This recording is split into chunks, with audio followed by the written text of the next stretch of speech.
সম্মানিত দর্শকবৃন্দ, আপনারা সকলেই এখন ভোটার কার্ডের স্পেশাল ইন্টেন্সিভ রিভিশন বা এসআইআর প্রক্রিয়া নিয়ে অনেক কিছুই শুনছেন। অনেকেই চিন্তায় আছেন যে এই ফর্মটি কিভাবে পূরণ করবেন, অনলাইনে করবেন নাকি অফলাইনে।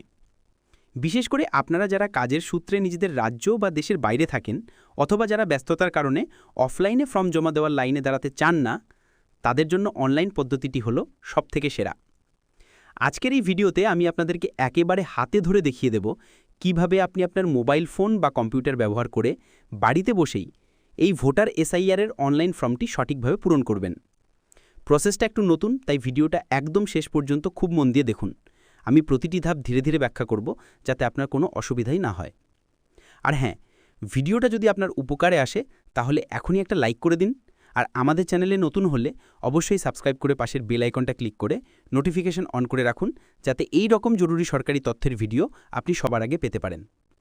চলুন আর দেরি না করে সরাসরি প্রসেসটা দেখে নিই।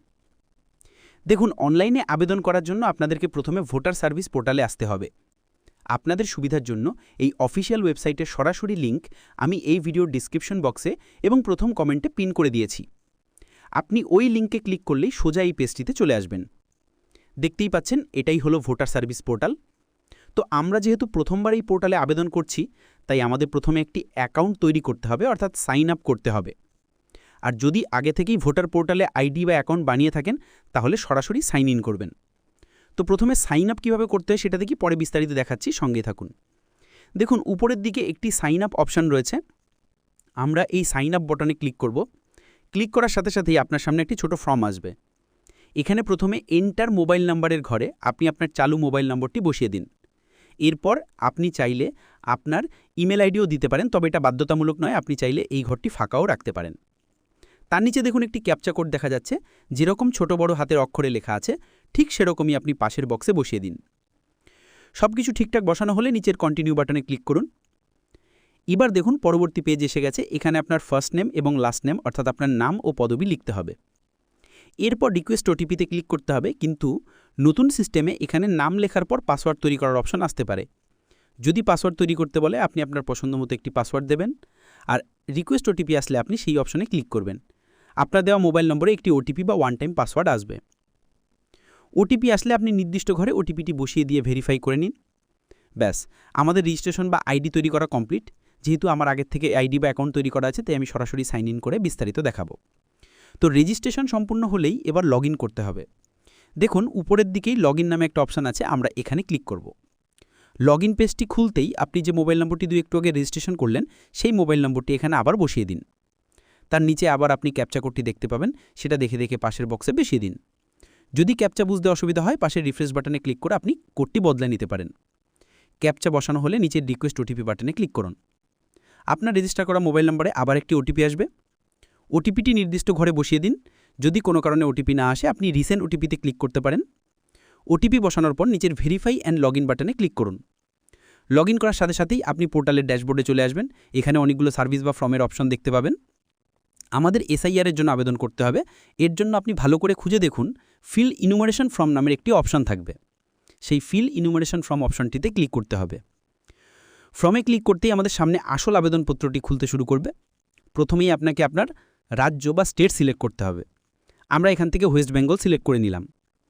এরপর ঘরটি খুব গুরুত্বপূর্ণ। এখানে এপিক নম্বর চাওয়া হয়েছে, অর্থাৎ আপনার কাছে বর্তমানে যে ভোটার কার্ডটি রয়েছে, অর্থাৎ 2025 সালের লিস্ট অনুযায়ী সেই ভোটার কার্ডের নম্বরটি আপনি এখানে বসিয়ে দিবেন। নম্বরটি বসিয়ে পাশের সার্চ বাটনে ক্লিক করুন। সার্চে ক্লিক করার সাথে সাথেই সিস্টেম আপনার তথ্য খুঁজে বের করবে এবং নিচে আপনার প্রোফাইল ইনফরমেশন দেখাবে। আপনি আপনার নাম, এপিক নম্বর, পার্ট নম্বর, সিরিয়াল নম্বর, বিধানসভা কেন্দ্র ইত্যাদি দেখতে পাবেন। এর নিচেই আপনি আপনার বিএলওর নাম এবং মোবাইল নম্বরও দেখতে পাবেন। এখানে একটি বিষয় বলা হয়েছে, যেটা আপনাকে অবশ্যই মানতে হবে। অনলাইনে আবেদন করার জন্য আপনার ভোটার কার্ডের নামের বানান এবং আপনার আধার কার্ডের নামের বানান হুবহু এক হতে হবে। যদি দুটোর বানানে সামান্যতম অমিল থাকে, তাহলে কিন্তু আপনি অনলাইনে আবেদন করতে পারবেন না। সেক্ষেত্রে আপনাকে অফলাইনে ফর্ম পূরণ করে জমা দিতে হবে। যাই হোক, ধরে নিচ্ছি আপনার দুটো বানানেই মিল আছে। এবার নিচে দেখুন আপনার মোবাইল নম্বর বসানোর একটি জায়গা রয়েছে। আপনি আপনার মোবাইল নম্বরটি বসিয়ে সেন্ড ওটিপিতে ক্লিক করুন। মোবাইলে ওটিপি এলে তা বসিয়ে ভেরিফাই ওটিপিতে ক্লিক করুন। ওটিপি ভেরিফাই করার পরই আপনার সামনে 3টি অপশান আসবে। এই জায়গাটা হলো সবথেকে গুরুত্বপূর্ণ এবং জটিল। আপনাকে খুব মন দিয়ে বুঝতে হবে যে আপনি কোন অপশনটি সিলেক্ট করবেন। প্রথম অপশনটি তাদের জন্য যাদের নাম 2002 সালের ভোটার লিস্টে ছিল। যদি আপনার নাম 2002 সালের লিস্টে থাকে আপনি প্রথম অপশনটি সিলেক্ট করবেন।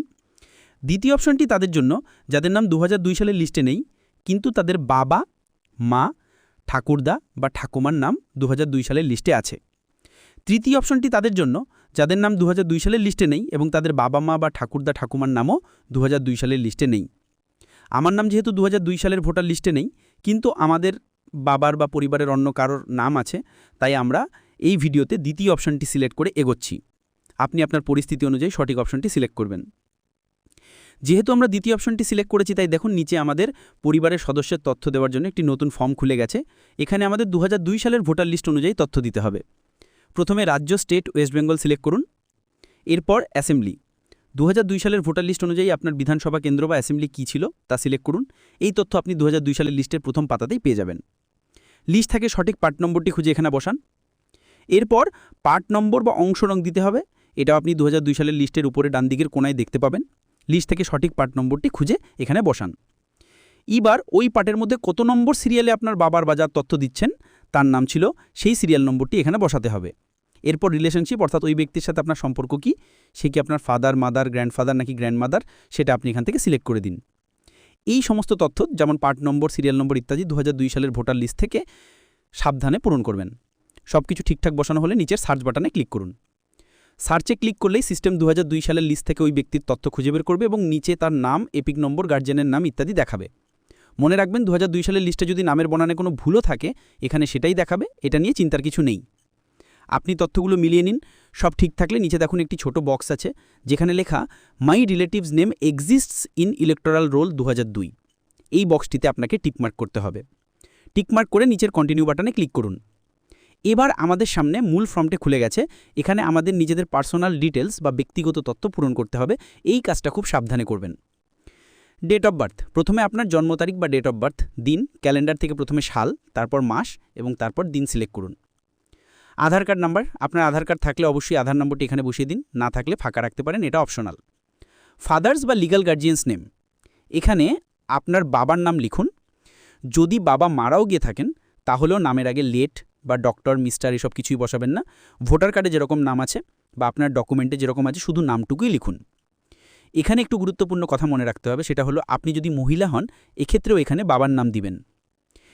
ফাদার্স এপিক, আপনার বাবার ভোটার কার্ড নম্বর থাকলে দিন, না তাহলে ফাঁকা রাখতে পারেন, এটি অপশনাল। মাদার্স নেম, একইভাবে আপনার মায়ের নাম লিখুন। মাদার্স এপিক, মায়ের ভোটার কার্ড নম্বর থাকলে দিন, নয়তো ফাঁকা রাখুন। স্পাউস নেম, আপনি যদি বিবাহিত হন তাহলে এখানে আপনার স্বামী বা স্ত্রীর নাম লিখুন, অর্থাৎ আপনি যদি বিবাহিত পুরুষ হন তাহলে আপনার স্ত্রীর নাম লিখুন, আর আপনি যদি মহিলা হন তাহলে স্বামীর নাম লিখুন। স্পাউস এপিক, স্বামী বা স্ত্রীর ভোটার কার্ড নম্বর থাকলে দিন, নয়তো ফাঁকা রাখুন। প্লেস অফ সাবমিশন, আপনি কোন জায়গা থেকে ফর্মটি সাবমিট করছেন এটা অপশনাল হলেও এখানে আপনি আপনার গ্রামের বা শহরের নামটি লিখে দিতে পারেন। ব্যক্তিগত তথ্যের পরেই আসছে ফটো আপলোডের সেকশন। আপলোড ফটো, এখানে আবেদনকারীর অর্থাৎ আপনার একটি পাসপোর্ট সাইজের ফটো আপলোড করতে হবে। মনে রাখবেন ফটোর সাইজ অবশ্যই 2 MBর মধ্যে হতে হবে এবং সেটি জেপিজি, জেপিইজি বা পিএনজি ফরম্যাটে হতে হবে। ফটোর ব্যাকগ্রাউন্ড বা পেছনের দিকটা অবশ্যই সাদা বা হালকা ব্যাকগ্রাউন্ড রাখার চেষ্টা করবেন, তাহলে ফটোটা পরিষ্কার এবং ভালো লাগবে, এবং ফটোটা যেন অবশ্যই রঙিন হয়। এরপর পাশে চুজ ফাইল বাটনে ক্লিক করে আপনার মোবাইল বা কম্পিউটার থেকে আপনার ফটোটি সিলেক্ট করে আপলোড করে দিন। আপলোড হলে আপনি পাশে আপনার ফটোর একটি প্রিভিউ দেখতে পাবেন। ফটো ঠিকঠাক আপলোড হলে নিচের সেভ বাটনে ক্লিক করুন। সেভ বাটনে ক্লিক করার পর সিস্টেম আপনার দেওয়া সমস্ত তথ্য প্রসেস করবে এবং আপনাকে একটি ফাইনাল প্রিভিউ পেজে নিয়ে যাবে। এখানে আপনি দুটো কলাম দেখতে পাবেন, যেমনটা আমরা দ্বিতীয় অপশন নিয়েছিলাম। বাঁদিকে আপনার পরিবারের সদস্যের যার রেফারেন্সে আবেদন করলেন তার 2002 সালের তথ্য থাকবে, আর ডান দিকে আপনার নিজের দেওয়া তথ্য অর্থাৎ পার্সোনাল ডিটেলস থাকবে। এই মুহূর্তে ফাইনাল সাবমিট করার আগে আপনি শেষবারের মতো সব তথ্য মিলিয়ে দেখার সুযোগ পাবেন। যদি মনে হয় 2002 সালের তথ্যে কোনো ভুল হয়েছে আপনি এডিট অপশনে ক্লিক করে তা ঠিক করতে পারেন। তবে আমি বলবো ফাইনাল সাবমিট করার আগে অবশ্যই লাল রঙের প্রিভিউ বাটনটিতে ক্লিক করুন। এই প্রিভিউ বাটনে ক্লিক করলে আপনার সম্পূর্ণ আবেদনপত্রটি আপনার সামনে চলে আসবে।